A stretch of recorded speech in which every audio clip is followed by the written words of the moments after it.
You have to be of a certain age or a real lover of the genre to know Canticle for Leibowitz, a science fiction classic that was written in 1959 by Walter M. Miller, Jr. And in that book, he describes a post-apocalyptic world. Science and technology have collapsed. Societies have been reborn in very archaic ways. However, somewhere in the desert, there's a monastery which preserves pre-apocalyptic knowledge about electronics and such like. The monks do not always understand what they have, but they hand it down faithfully. And eventually people grow up who will be able to work with that which has been preserved again, and they start to rebuild civilization. That's, in brief, the story of that book. And Miller didn't invent this story. He just projected something into the future that had actually happened in the past, and I want to tell you about that past. We will start in Athens, Greece, in 529 AD. In that year, the Platonic Academy was closed, the ancient, venerable academy associated with the name of Plato that had existed for almost 1,000 years. There was no fire, no major shattering event. It was simply that it had become more or less meaningless, and the Christian emperor Justinian decided to close it. The Western Roman Empire had collapsed, a new religion had reshaped the Mediterranean mental world, and the academy had quietly become unnecessary. We in Germany, we refer to that period quite charmingly as the Völkerwanderung, the hike of the peoples. I live in Rome now, and Southern Europeans who were at the receiving end of this hike had a different name. They called it, to this day, the barbarian invasions. And that is a clue that the experience wasn't quite as benign as the Völkerwanderung topos suggests. There was war and violence, collapse of government, of states and institutions and economies. There was also an epidemic that lasted almost 200 years, not 2 or 3 like COVID, but 200 years in the Eastern Mediterranean, and caused constant disruption. In short, a whole world was going under, wild times, if you like. And some who came from the old elites realized that there was a major disruption underway, and that new ways had to be found to transmit knowledge and to preserve at least some of the achievements of Greco-Roman civilization. One of these men was called Cassiodorus, and he belonged to the senatorial nobility of post-imperial Rome and had a distinguished political career. And later in life, he wanted to do that. He wanted to hand on knowledge. And he had manuscripts copied. He tried to in order to hand down classical culture. He formalized a scheme of learning that we still know about. He developed the idea of the artes liberales, the liberal arts, which we still honor in the BA and MA degrees given in Anglo-Saxon countries. And to do this, he set up a monastery, Vivarium, in southern Italy, to become the anchor point for all of this cultural activity. You probably never heard of Cassiodor, most of you anyway, because it didn't really work. What he created was almost like an Oxbridge college, but before its time. And this vivarium disappeared quite soon. It was another place and another vision which prevailed. In that same year, 529, when the academy was closed in Athens, somebody called Benedict of Nursia established a monastery in an ancient hill fortress at Monte Cassino. That's the only slide I have for you. Monte Cassino, south of Rome. And that became the cradle, if you like, of monastic life in the West. And this new way of life of men and women who lived according to a rule and under an abbot in a monastery trying to live out a challenging religious as inspiration, actually achieved all of the goals of this other guy, of Cassiodorus. These houses did become centers of learning. That's where manuscripts were copied, composed and disseminated, new works of learning created, poetry, and eventually sciences and even the arts were cultivated in those places.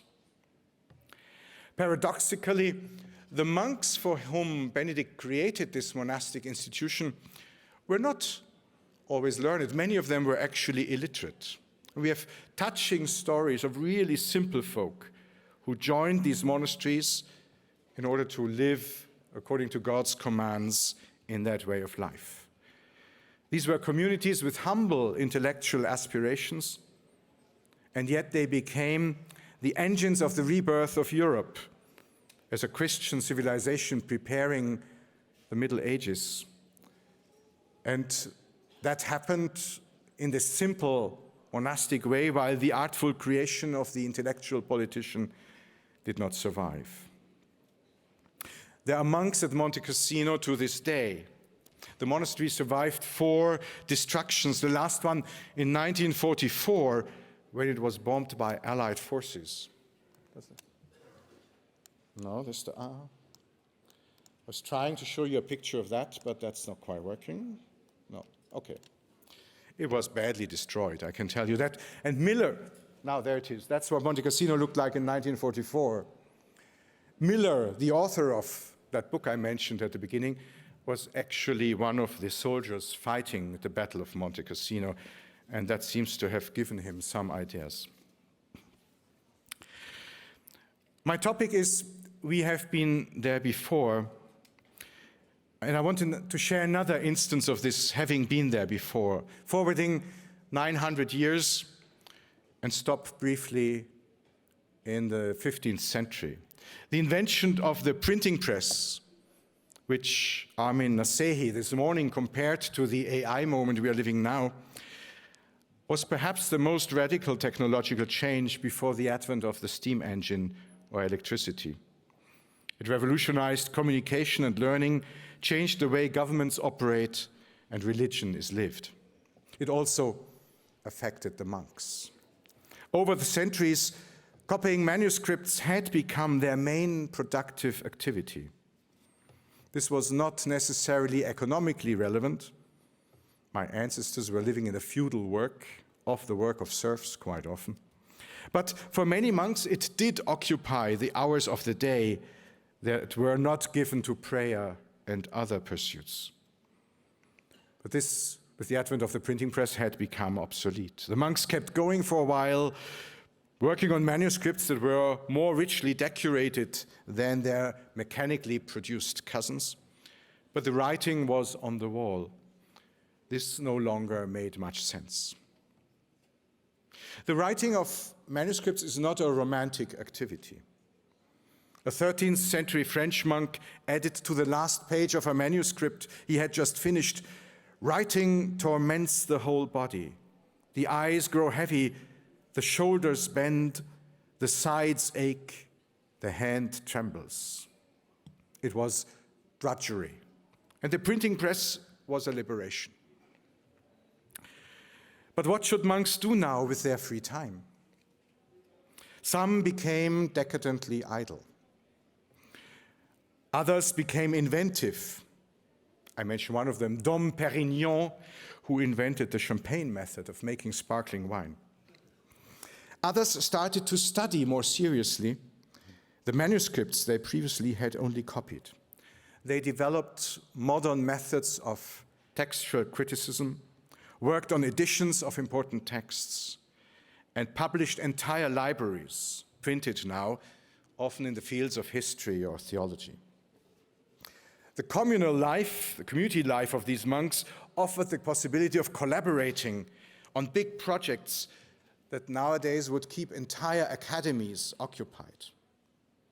Disruptive technology change was taken as an opportunity by the monks to make their lives intellectually deeper and vastly more productive. The early modern notion of the learned monk especially alive in France and Italy, was born at that time.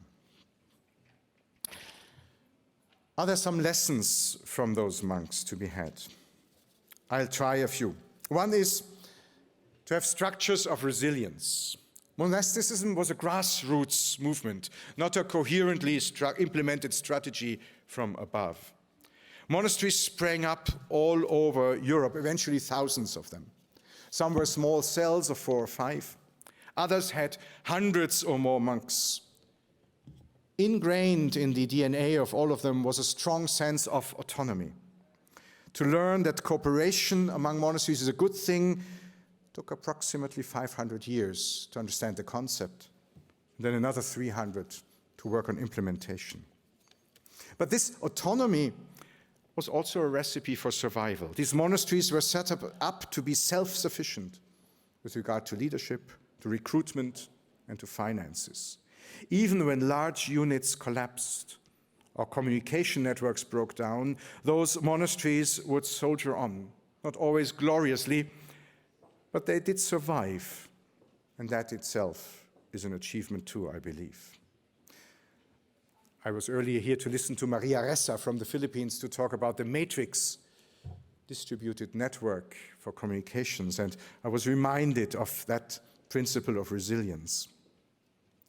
Another feature which enabled those monasteries to weather turmoil and disruption was a realistic anthropology, something we could perhaps call skeptical optimism.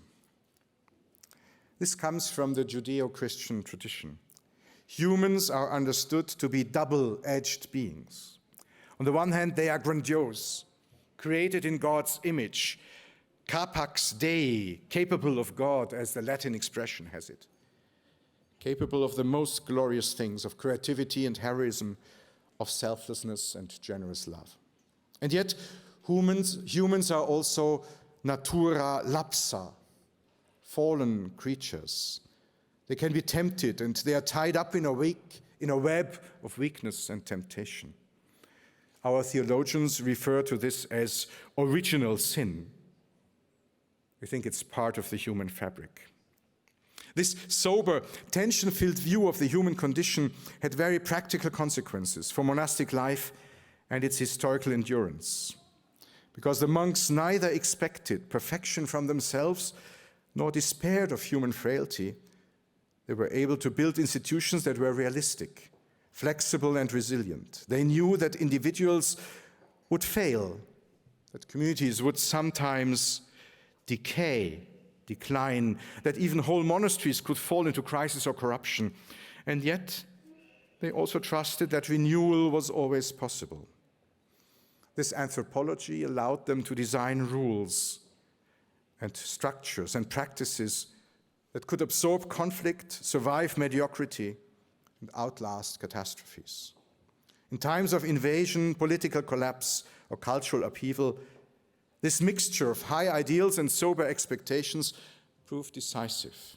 Monasteries could be destroyed, dispersed, or emptied, but they could also be rebuilt, reformed, and restarted, because the underlying view of the human person already assumed both fragility and the possibility of conversion.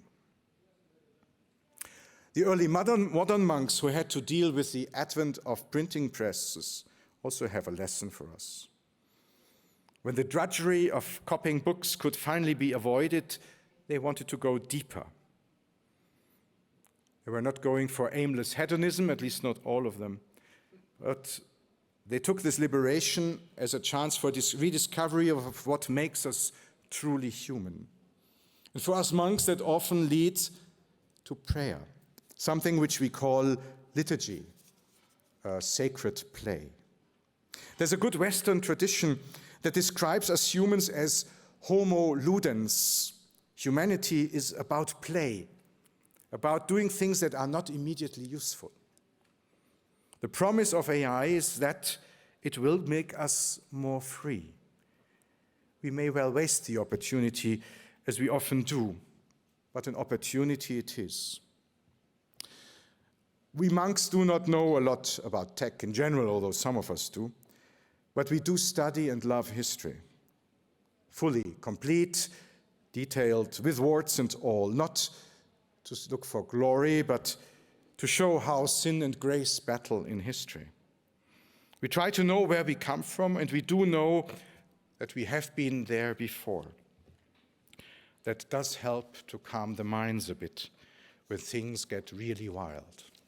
Thank you very much.